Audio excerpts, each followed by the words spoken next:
Take off और landing में जहाज़ की लाइट्स क्यों बुझाते हैं? जैसा कि हमने सुना है कि 1920 की दहाई में फ़्लाइट से कब्ल मुसाफिरों के लिए कोई ख़ास क़वायद व ज़वाबित नहीं होते थे, जबकि आजकल फ़ज़ाई मुसाफिर दौरान सफ़र कई एक क़वायद के पाबंद हैं। उनमें से कई एक ऐसे हैं जिनकी समझ आती है, मसलन सीट बेल्ट बांधना, जबकि कई ऐसे उसूल हैं जो बज़ाहिर गैर ज़रूरी मालूम होते हैं और जिन्हें समझने के लिए उनकी वजूहात जानना बेहद ज़रूरी है। उनमें से एक उसूल टेक ऑफ और लैंडिंग के वक्त जहाज़ की लाइट्स मद्धम करना है।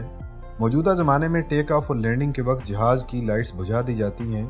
उसकी वजह यह है कि हमारी आंखें किसी हादसे की सूरत में जहाज़ में अंधेरा होने या धुआं भर जाने की वजह से खुद को एडजस्ट कर लें। हमारी आंखों को अंधेरे के साथ एडजस्ट करने में 10 से 30 मिनट लग जाते हैं और ये चंद मिनट ही हंगामी हालत में जहाज़ से बाहर निकलने के लिए बहुत अहम होते हैं।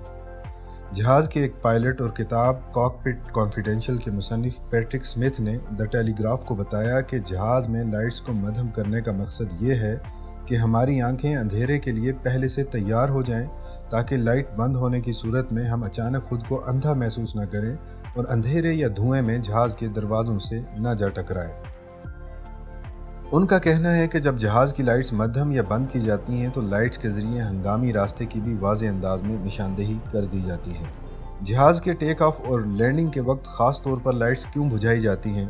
इस सवाल का एक जवाब यह है कि ज़्यादातर जहाज़ों के हादसात इसी वक्त रोनमा होते हैं, इसीलिए आजकल एयरलाइंस जहाज़ों के टेक ऑफ और लैंडिंग के वक्त लाइट्स बंद कर देती हैं।